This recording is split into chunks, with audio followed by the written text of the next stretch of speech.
किस प्रकार से पूजा की जाए। सुबह प्रातःकालीन स्नान करें। स्नान के बाद में अहोई माता के व्रत का संकल्प लें। फिर उसके बाद में जब शाम हो, शुभ मुहूर्त आ जाए, उस समय क्या किया जाए कि गेरुआ से दीवार पर अहोई माता का चित्र अंकित करें। और आजकल बाजार में भी अहोई माता के सुंदर सुंदर चित्र आ जाते हैं, उनको ले आए।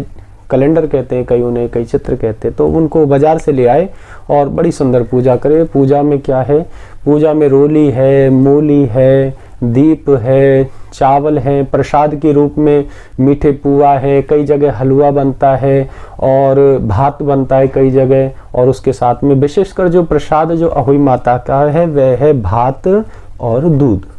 अहोई माता को विशेषकर पसंद है, तो इसका भोग लगाए और कुछ दक्षिणा रखें और हाथ में गेहूं के 7 दाने लेकर के कथा को श्रवण करें।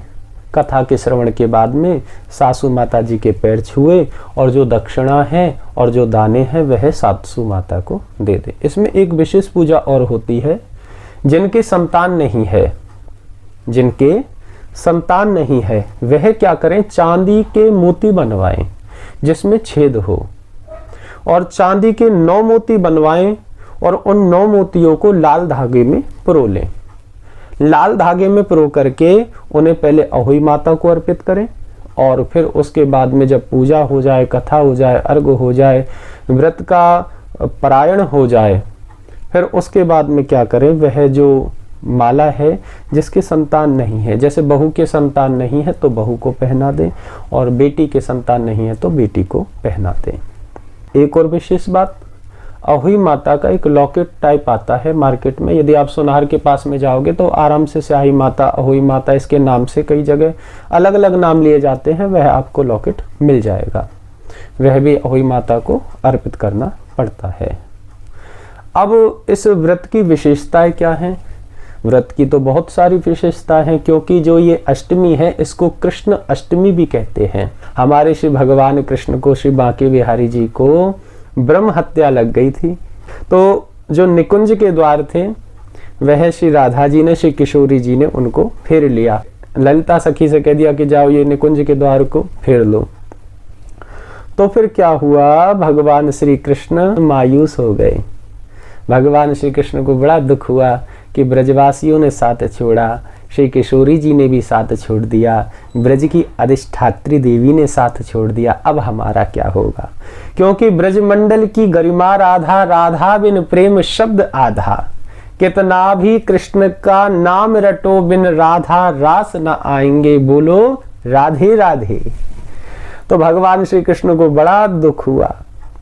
अब तो जब बड़ा दुख हुआ, श्री राधा जी का, श्री किशोरी जी का ध्यान लगाया और किशोरी जी प्रकट हुई।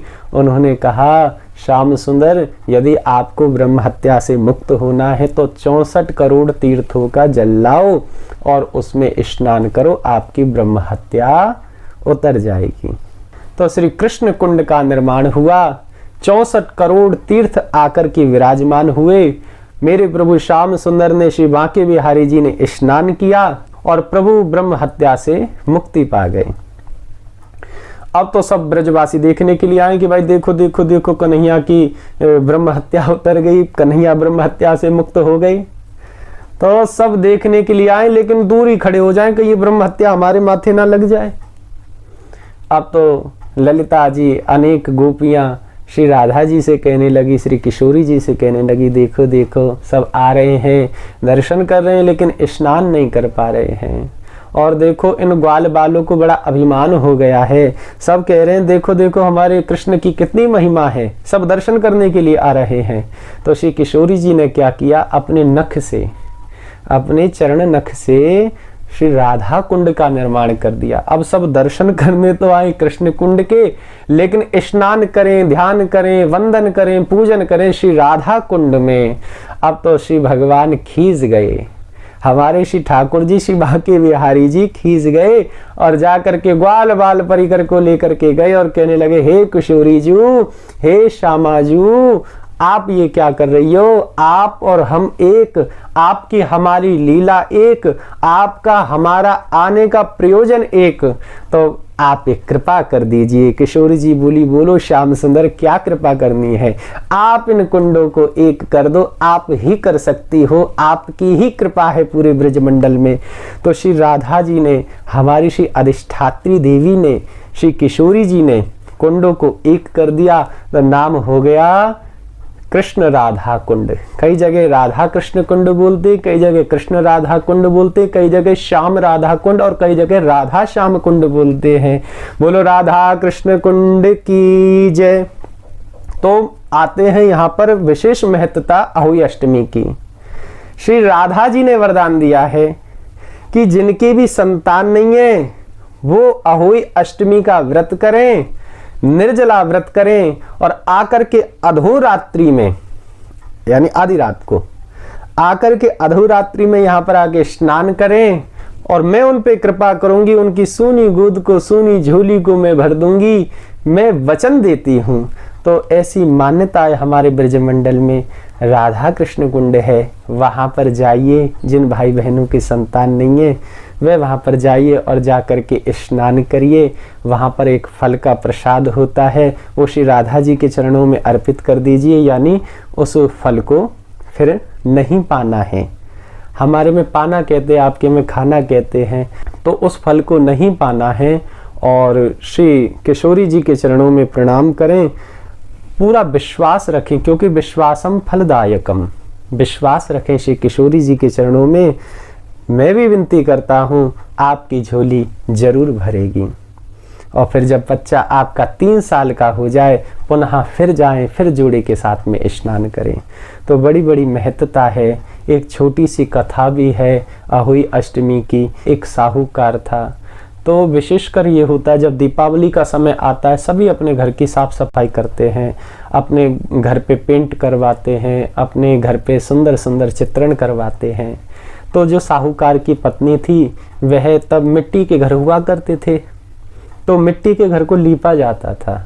तो मिट्टी लेने के लिए गई, वहाँ पर एक स्याही की मांद थी, स्याही का बिल कह लो, मांद कह लो या स्याही का घर कह लो। वह फावड़े से, कुल्हाड़ी से, कुछ भी आपकी भाषा में कह सकते, तो उस कुल्हाड़ी से, फावड़े से जैसे उसने चलाया मिट्टी खोदने के लिए, वहाँ स्याही की मांद, वहाँ पर बच्चे थे उसके, वह बच्चे कट करके मर गए।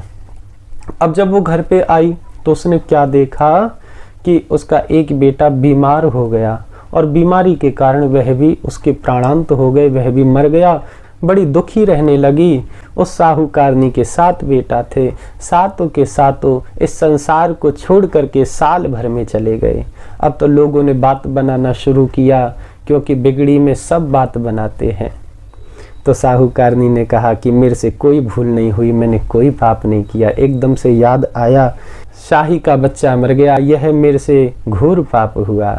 हे प्रभु, इस घोर पाप का मैं प्रायश्चित करती हूँ, मुझे इसका दंड दीजिए।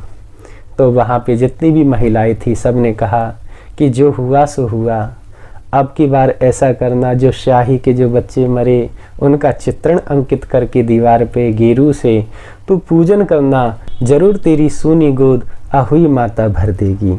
इसने वैसा ही किया।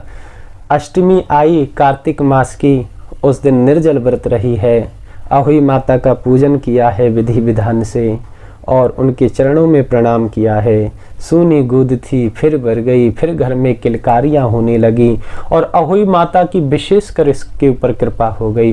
बोलो अहोई मैया की जय। कुल मिला के यदि इस व्रत को देखा जाए तो एक बड़ी सावधानी हमको बरतनी चाहिए। हम अपने घर की साफ सफाई करते दीपावली के समय, पता नहीं क्या क्या करते हो, कितने छोटे छोटे जीवों के घर होते। तो हमारे सनातन धर्म में कहा गया जीव हत्या बिल्कुल भी मत करो। तो इसलिए बड़े ही सुचारू रूप से साफ सफाई को करना चाहिए, बचना चाहिए जीव हत्या से। सनातन धर्म बड़ा ही सर्वोच्च धर्म है, इस धर्म के बारे में तो कहना ही क्या। इसलिए मैं श्री राधा रानी से, श्री किशोरी जी से, श्री बांके बिहारी से, श्री अहोई मैया से प्रार्थना करता हूँ, मेरी जितनी भी माता बहन हैं, किसी के संतान ना हो तो हे मैया उनको संतान देना। बोलो अहोई मैया की जय। बोलो श्री बांके बिहारी लाल की जय।